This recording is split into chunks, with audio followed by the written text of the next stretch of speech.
So in this video, I'm going to show you guys how to automate the entire process of creating faceless YouTube videos by introducing AI agents in your workflow. So first, I'll show you the reference channel we're modeling and why it's even worth your time to do this. Then we'll build out an actual AI agent from scratch in order to generate scripts, images, and voiceovers all within a few clicks. We'll then take everything in CapCut and turn it into a finished project. Lastly, I will show you a way to generate thumbnails with AI and provide you with multiple prompts for these thumbnails, as well as the copy of the AI agent that I'm going to be building in this very video, so you can have the opportunity to just plug it in anywhere and use it on your own. Today's video is truly special, and you do want to watch it all the way through because the technology and the techniques I'll be showing you in this video are literally taking the world by storm. So it is literally in your interest to have these skills to get the real advantage in this digital era. Now, before we get into the actual video, let me just show you a 5-second snippet of what we're going to create. The streetlights flickered in the distance, casting long, skeletal shadows across the street. Sarah sat on her porch. Alright, so now you've seen the demo clip. Let's immediately get into step number 1, and I'll begin by actually showing you the channel we're going to be modeling here and what are the numbers they're doing and, things in that nature. So the channel we're modeling is called Mr. Nightmare. It is sort of an OG channel in the scary stories niche, basically one of the oldest and most successful channels from that very niche. For instance, if we go to Social Blade and paste their name, we can see they get around 15 million views per month. Now, the income is estimated to be anywhere from 3K to 60K, but in my humble opinion, their RPM is around $3 to $4, so they're easily pulling in around $35,000 to $40,000 from ad revenue every single month. And if we go over to their actual channel, we can see them posting every 3 days or so, and each of the videos gets anywhere from 500K views to around 1 million views on average, which is absolutely insane given that all of this can be just automated with AI, and then you can either just edit the rest yourself, as I'll show you, or you can simply hire someone to edit for you in order to automate this 100%. Anyway, now that you understand the opportunity a little better, let's get into the actual course. So as I mentioned in the intro, the script, image generation, and voiceovers for these scary stories were completely automated using AI. And you're currently looking at the AI agent system that has the capacity to power channels like Mr. Nightmare. So to build this agent, I used a tool called Make, which is essential for automating faceless YouTube content. So before we start building our scary stories automation workflow, I have never even shown you this tool on my channel before. So in case you don't have an account just yet, you can sign up using my link down below. Once you sign up with the link, you have the free plan available to you. It gives you 1,000 operations monthly. For context, it'll definitely be enough for you to test this tool and create a few trial videos.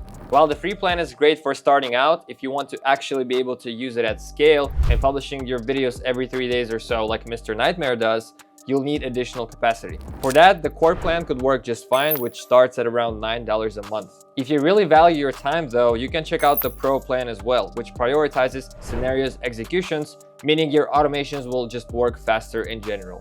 So again, make sure to grab your free trial with my link down below, and let's get into the actual building. So since I have never shown you this video creation approach on my channel ever, I understand how it can be overwhelming to some of you guys. So to make this process easier to follow, let's quickly deploy this agent and just watch it work and produce the files that we need. And once you understand the core concept of how this works, we'll basically reverse engineer our way to building this agent out step by step. So without wasting any more of your time, I'll just click on run once here at the bottom and let's watch this agent perform. So basically the way it works, each of these units here, these little bubbles if you will, performs a particular function. So the very first one is the ChatGPT agent that is configured to write a scary story script. Once the script is done, it then sends it to this router, which goes ahead and turns the script that ChatGPT wrote into an actual Google Doc and then places it in your Google Drive.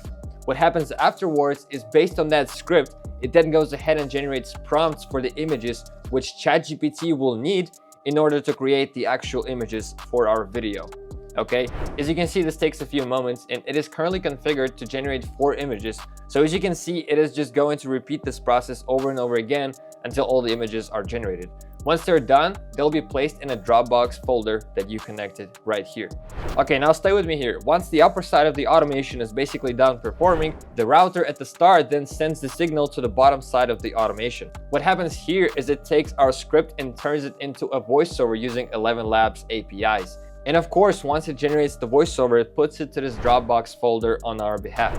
I configured it to be the same folder as the images, so you can then download everything at once. But anyway, if you actually want this automation for yourself without having to build it all out, you can actually click these dots right here and import a blueprint of this template. And to get the blueprint of this automation, you can simply come over to my community. Once you do that, head over to the tools section right here. Basically, by the time this video is out, I'll create this exact post you're seeing right now with the blueprint file attached. So all you gotta do is just go in the community, get the blueprint that way. The link will be down below. And then once you get the automation, again, just a reminder, you can just simply import it into Make. And yeah, you're gonna have a ready to go plug and play automation just like that. But anyway, don't worry. If you actually wanted the step-by-step tutorial, here it is. I just, gave you the option to have this blueprint downloaded. But yeah, with that said, let's actually start building this out from scratch. I'll show you every single step. I'll explain you what I'm doing, how I'm doing, and what I'm doing. So let's get into it. All right, so to begin with, how do I break this down and reverse engineer this automation? To begin with, the first thing you need to do is you need to go here, create a new scenario, click right here on this plus icon, and then add an open AI agent, just like so. Then what you're gonna do is you're gonna scroll down, and as you can see, it offers tons of options and functions. But for this case, for now, we need this create a completion. Then what you're gonna do is, for me, it says my open AI connection. But if your account is new, you're gonna have to connect OpenAI's API. And the way you do that is you literally go and Google OpenAI API. You go over here, and you're basically gonna generate a new key. I can even show you how to do that as well. So in your account, go to dashboard right here, and then in the bottom left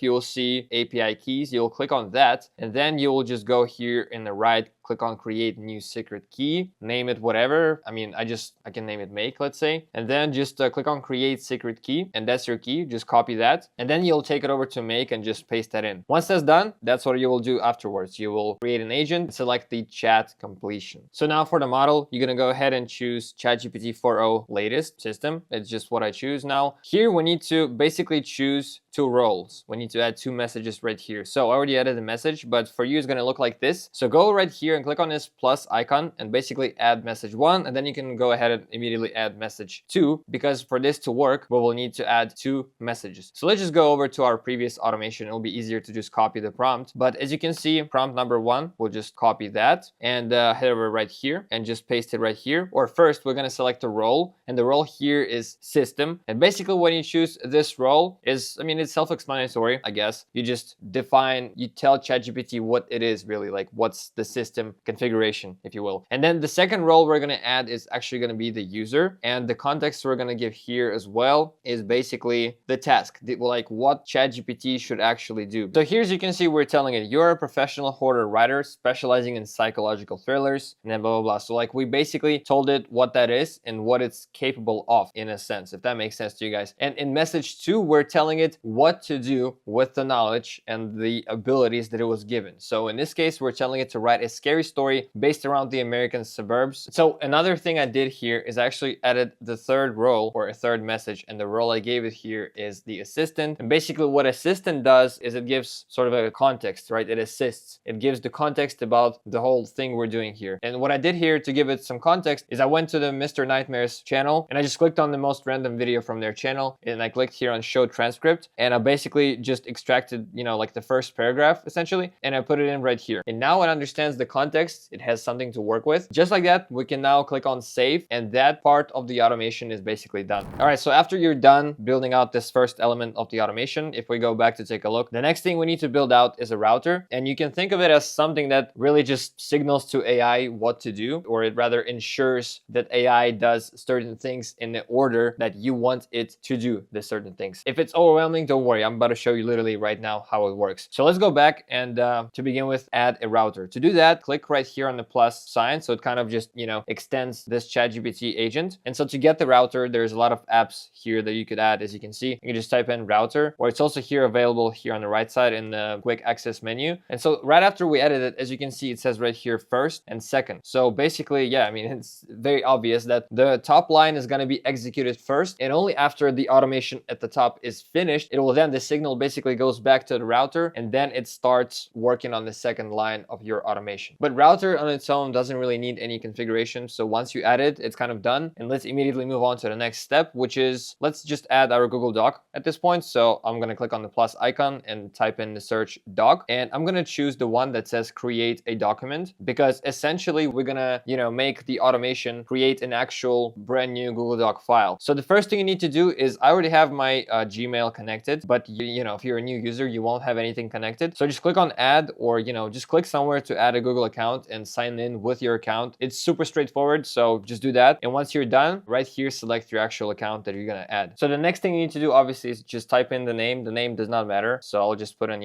test scary script. And the next thing you need to do is you need to add the content. Now it's kind of fancy looking, so I'm not going to go in too much detail explaining why it's like that. So basically what I did here is I just copied it, and you can do the same. You can either, copy it straight from the blueprint that I have in my community, or you can just pause the video and type that in exactly. And basically what it does, it basically makes sure that the script is formatted in a certain way. That's it. Because otherwise ChatGPT will just spit out like unformatted text, but that way it's going to look nice and clean, divided in paragraphs. So the next thing you need to do is you need to add a folder. And so the way you do that is very straightforward. Just click right here and add a folder. You obviously have to go in advance to your Google Drive and create the actual folder. So just in case you don't know that, you just go literally to your Google Drive, click on new folder, just name it whatever. And then that's it. You don't need to do anything else because you did connect your account. So just, make sure the page is refreshed and whatnot. And then you're going to see your folder right here. So just click on that and that's it. Just click on save at this point. And before you click on save and exit this out, you actually want to select to show advanced settings and make sure that selected as no in both insert a header and insert a footer. With all that said, just click on save, and the create a document part of this automation is now officially done. So the next step here is to add an iterator. So the way you do that is you go right here, click on plus icon and just type in iterator. You're going to find it right here. And now you're going to need an array or a function so you can just go back here and copy this one if you have the blueprint. If not, you can also just pause the video and make sure you have the exact same function typed in. And what it does is it also basically helps to break our script into paragraphs, or that's exactly what it does, is it breaks our script into paragraphs to ensure it's looking nice and organized. It's really all it does. So with that said, just click on save and the iterator is done. So the next step in our automation is to add the element that will generate the image prompts. And so let's do that, right? So we can go back here and copy the prompt immediately that we used, or in the meantime, I can go back and actually add the OpenAI's agent right here. So we're going to choose this one, create a completion. Afterwards, I'm going to go in and select the model for this one. And the model I'm going to select for this one is called GPT-40125 preview. So just click on that one and have it selected. Now we do need to add a message. So I'll go in here and the role we're going to choose here is going to be the user, and the text context. To make it easier, I'll just, you can literally just either screenshot and, copy this over to your own automation, or grab the blueprint from my community to make it easier for you. But basically, I'm going to go back here and just paste it like that. Now, there is one more important thing that you need to keep in mind. Basically, these numbers, like each agent is going to have a number assigned to it. The thing is that if you're going to straight up copy, like if you're just watching this video, you're going to type in the same thing, you need to consider the number of the agent that you're connecting to here. And basically in here, I'm trying to connect the iterator. So what I can do is I can just go in here and click on value, and it's going to add the right bracket into the function. Does that make sense? I hope it does. And once you configure it just like that, you can then scroll down. You can turn on the advanced settings here at the bottom, and you can just make sure that the temperature is set at 1, top P is set at 1, and number is set at 1, and everything else is disabled. And yeah, if that's the case, then click on save, and this part of the automation is also done. So we're almost done building out the top line of this automation. And so the two remaining things that we need to basically build out in our automation is the image generating element and a place for our images to be stored. So let's start by adding the image generating GPT, which is DALL-E. So to add that, just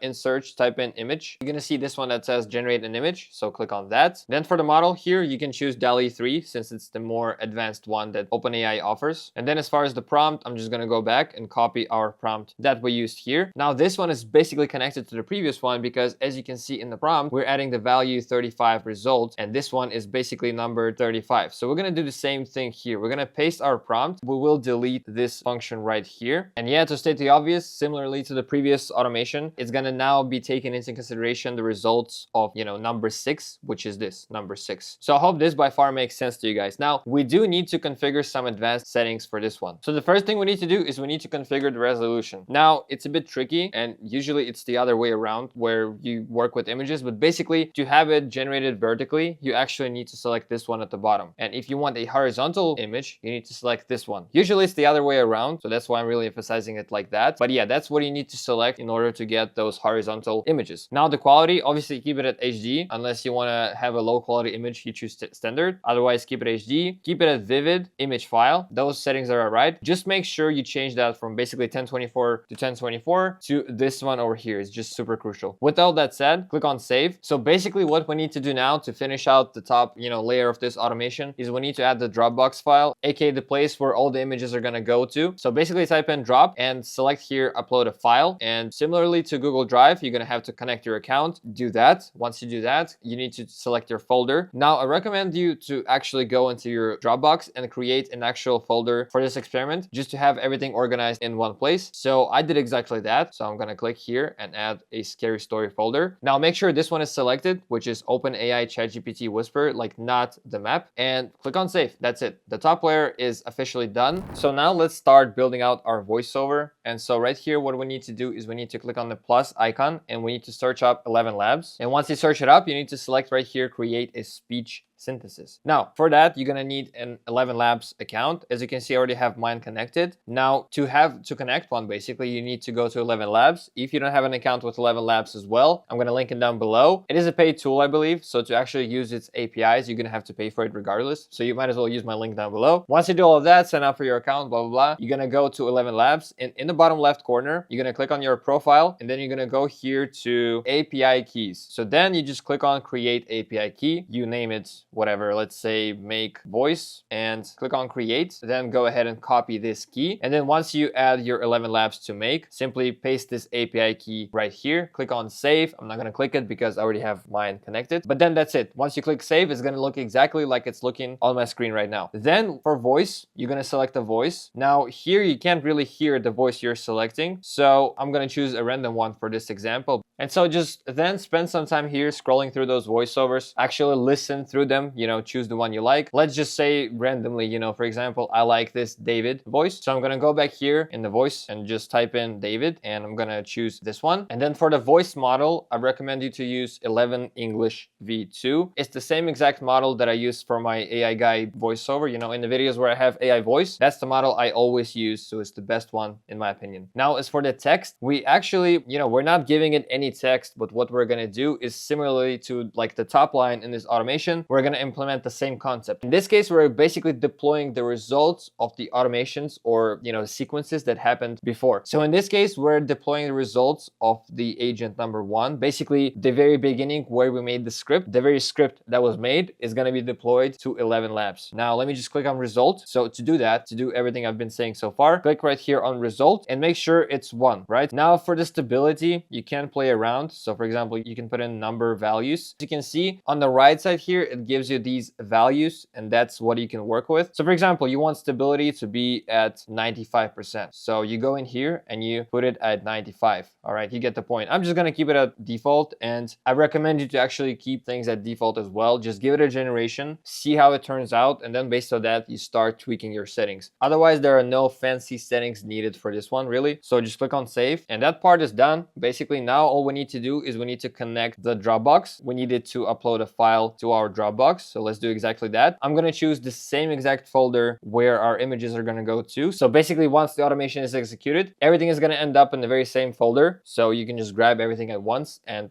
do whatever you want with it. And yeah, click on save. Our automation is done. Let's just make sure it works, it runs. So click on run once. All right, so now we can see this agent actually is doing the work. It's currently generating an image. It's going to be quite a time-consuming process. really is going to take probably like 2-3 minutes. So I'll be right back once all of that is done. So as we can see, this thing is now done running. Everything is green, which means everything worked well without any mistake. Let's ensure that everything truly worked. So if we go to the Google Drive, first of all, that's the folder which I told it to place the script in. And as you can see, here's our script looking like that. And if we go back out to our Dropbox, these are the images that we managed to generate looking like that. And obviously here's the ElevenLabs voiceover. Let's give it a quick listen. The streetlights flickered in the distance, casting long skeletal shadows across the street. So everything is now ready for us to go ahead and put it all together in CapCut. So basically, before we even go into CapCut and start editing, let's figure out what's the game here. How do they edit their videos to begin with? So as we can see, they just have B-roll static, and there's always movements either on the screen or like the shots is sometimes a little bit shaky. I know for a fact that it's how it is in some of their videos. So as you can see, there's some kind of a motion happening all the time. There's like very light transitions that are fading into each other, right? So that's kind of the vibe here. Very minimalistic editing, you know, little to no editing truly. And yeah, that's just how they do it. So to get started, let's go to CapCut. I'm gonna go ahead, exit out and create a new project file. And to begin with, you obviously need to go ahead to your Dropbox, select all the elements that we created for this video, and then go ahead and download them just like so. Once everything is downloaded, just go ahead and import it into CapCut. Now you could place it on the timeline, so I'll just do that. And yeah, begin by placing your images on the timeline. Now if you are making longer videos, which you should make more than 4 images. I just made 4 for demonstrational purposes. So basically, first of all, I'm going to cut off this unnecessary voiceover since it is like a demo video. But again, you want to be making longer videos for this purpose. You know, their videos on average are what, like 20 minutes, 30 minutes or so. Yeah, that's kind of the meta currently on YouTube, just making these 20 to 30-minute videos at the very least. But yeah, I don't need that much for demonstration. So yeah, basically at this point, I want to add 2 effects. And I personally kind of learned these effects after all the edits I've done. And I truly believe that those 2 effects are gonna do amazing here. All right, so the first one is called pendulum. Just search up pendulum and throw it on the timeline just like so and extend it. All right, so as you can see, it adds this shakiness motion, right? So let's actually play it and see how it looks. But by default settings, it looks bad, like it looks awful. It makes me almost feel sick just looking at the screen. So of course we need to fix that. So select the effect, and now on the right side, just start decreasing all these values like tremendously. Have them barely present at all. So around 10, maybe just below 10, and just see how it looks. I can't remember off the top of my head what's the good setting. It seems like it's the good. Maybe just make it slightly faster. It's really up to your preference, of course. There's no right or wrong here. It's all art, if you will. But that's kind of the vibe. That's kind of the setting. So once you get that done, once you get that dialed, the next effect when you're going to need is called noise. Now there's a bunch of them. So I think noise 2 is the better one. So we can just go ahead and drop it right here, just like so. So we can also, with that said, try different noise effects just to see which one is going to look best. I think black noise is actually looking better here because this noise 2 is kind of low-key a bit overwhelming, at least in my opinion. Those white little dots are just not matching the vibe here. Since it is a scary story, we want it to be like darker, you know? So the black noise, I think here is going to be just perfect. Now, for the next step, how can we enhance it even more? So, you know, in the video we were watching just now together, they had those smooth transitions between the shots. And so I might as well show you guys how to do that. So you go to transitions and you type in mix and you drag, you know, the mix transition between the shots. So it's a very clean, sort of minimalistic looking transition. We can take a look at it together. So you can see the shots are sort of fading into each other. Another cool one, very also like minimalistic looking transition, is called black fade. So we can drop it here. Also, if you want to just apply a single transition to the whole video at once without having to actually drag them individually, just go ahead and select one of the transitions and then simply click on apply to all here on the right. Yeah, that same transition is going to be applied everywhere. Now, as for last touch, little element finesse in this whole thing, we can add color adjustment. And one of my favorite effects, it's called vignette. It's truly awesome. So if I crank it up all the way, you can see it adds those dark edges, and I truly love this feature. So I think we can just, you know, increase it to around 20 to add those dark edges, you know, scary vibe and whatnot, and maybe decrease the brightness, or it's called here exposure, just slightly, like -8. And now it's really like dark looking, mysterious. Maybe increase saturation just slightly, just to bring up the colors. Maybe also play around with contrast, but that's really, you know, that's not that significant. It's not that important. But yeah, that's kind of how you assemble these videos. It's basically done. You could add music if you want to use some royalty-free music. That's what I personally use in my my videos, and I suggest you use royalty-free music as well, because that way you will never have to worry about getting a copyright strike. And if you want to check out Epidemic Sound and get my free trial here, you can do so. So once you are inside of Epidemic Sound, you can go in and search something like scary and whatnot, and just listen through some of these options. I guess it sounds good enough, but you know, you really don't need to go far with this. Just download whatever sounds scary enough. So then go throw it in CapCut. Now, one thing I definitely recommend you to do is to always bring up the volume of the voiceover to around +2, and you want to decrease the volume of the music to around -20, I want to say, maybe 25. It really depends on the song and how loud it actually is, because some songs have different volumes basically. And then you want to cut off the beginning of the song, as you just saw me do, because typically you don't want to leave in this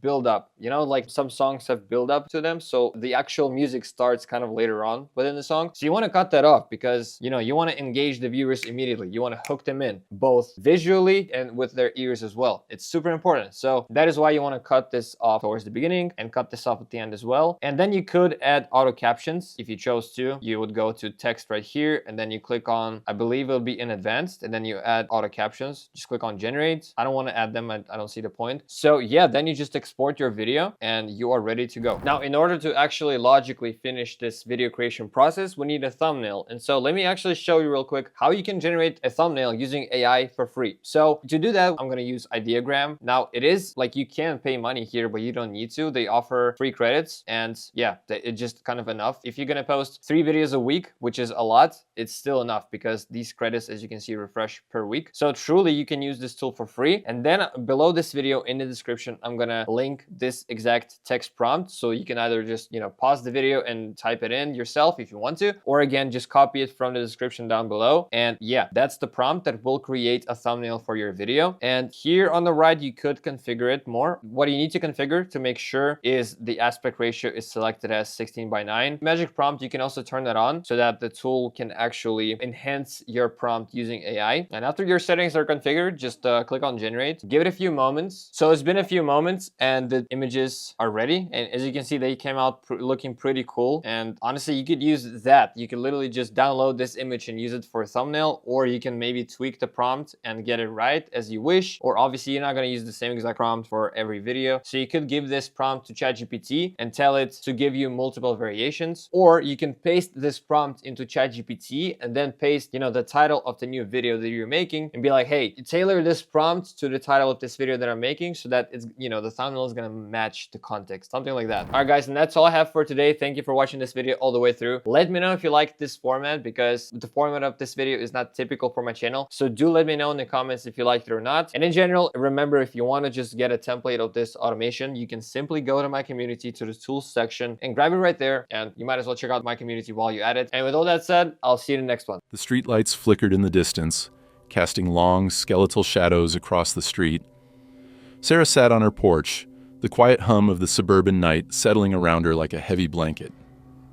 From the corner of her eye, she noticed the silhouette of a figure standing motionless near the mailbox at the end of the driveway. She blinked,